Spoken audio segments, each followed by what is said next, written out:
ചാലക്കുടി അതിരപ്പള്ളിയിൽ കനത്ത മഴ തുടരുകയാണ്. 4 മണിക്കൂറിനുള്ളിൽ 90 മില്ലിമീറ്റർ മഴ പെയ്തുവെന്നാണ് കണക്ക്. പെരിങ്ങൽകുത്ത് ഡാമിൽ ജലനിരപ്പ് ഉയർന്നു. വാച്ച്മരം ഭാഗത്ത് തോട് കരകവിഞ്ഞൊഴുകുകയാണ്. അതിരപ്പള്ളി മലക്കപ്പാറ റോഡിൽ നിരവധി വാഹനങ്ങൾ ഇപ്പോൾ കുടുങ്ങിക്കിടക്കുന്നു.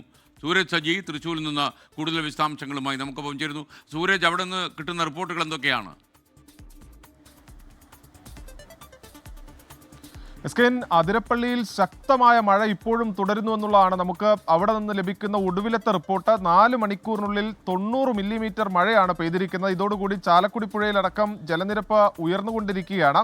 ഇതിൽ ഈ ആശങ്കയായി പ്രദേശവാസികളടക്കം പങ്കുവെക്കുന്നത് ഈ പെരിങ്ങൽകുത്ത് ഡാമിലെ ജലനിരപ്പ് ഉയർന്നു നിൽക്കുന്നതാണ്. അതിന് മുകളിലായി പറമ്പിക്കുളവും ഷോളയാറും, അതും ജലനിരപ്പ് വലിയ രീതിയിൽ തന്നെ ഉയർന്നു നിൽക്കുന്ന 2 ഡാമുകളാണ്. അതുകൊണ്ട് തന്നെ സ്വാഭാവികമായും ഈ മഴ ഈ മേഖലയിൽ ശക്തമായി തന്നെ തുടരുകയാണെങ്കിൽ ഷോളയാറിലും പറമ്പിക്കുളത്തും പെരിങ്ങൽകുത്തിലും ഒരുപോലെ ജലനിരപ്പ് ഉയരുന്ന ഒരു സാഹചര്യത്തിലേക്ക് കാര്യങ്ങൾ പോകും. അതുകൊണ്ട് തന്നെ ഈ പെരിങ്ങൽകുത്ത് ഡാമിലെ വെള്ളം ജലനിരപ്പ് അടിയന്തരമായി കുറയ്ക്കണം എന്നൊരു ആവശ്യമാണ് ഈ പ്രദേശവാസികളടക്കം പങ്കുവെക്കുന്നത്. അതോടൊപ്പം ഒരു പ്രധാന വെല്ലുവിളിയായി ഇപ്പോൾ സ്ഥിതി ചെയ്യുന്നത് ഈ വാച്ചുമരം കോളനിക്ക് സമീപം വാച്ചുമരം ഭാഗത്ത് ഈ തോട് കരകവിഞ്ഞൊഴുകുകയാണ്. ആ മേഖല എന്ന് പറയുന്ന ഒരു താഴ്ന്ന പ്രദേശമാണ്. പക്ഷേ അതിലൂടെ ഒരു തോട് ഒഴുകിപ്പോകുന്നുണ്ട്.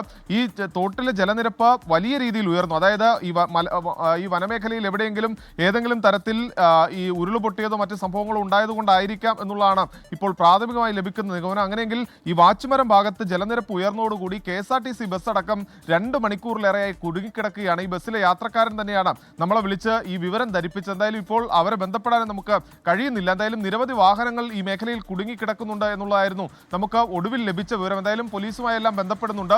നിലവിൽ ആശങ്കപ്പെടേണ്ട സാഹചര്യമില്ല എന്നുള്ളതാണ് പോലീസ് അറിയിക്കുന്നത്. ഈ ഗതാഗതം പുനഃസ്ഥാപിക്കാനുള്ള നടപടികളെല്ലാം സ്വീകരിച്ചു വരുന്നുവെന്ന് വനംവകുപ്പും അറിയിക്കുന്നുണ്ട്. എന്തായാലും ശക്തമായ മഴ തന്നെ ഇപ്പോൾ ഈ അതിരപ്പള്ളി മേഖലയിൽ തുടരുകയാണ്. സ്കേൻ സൂരജ് സജിയാണ് വിവരങ്ങൾ നൽകിയത്.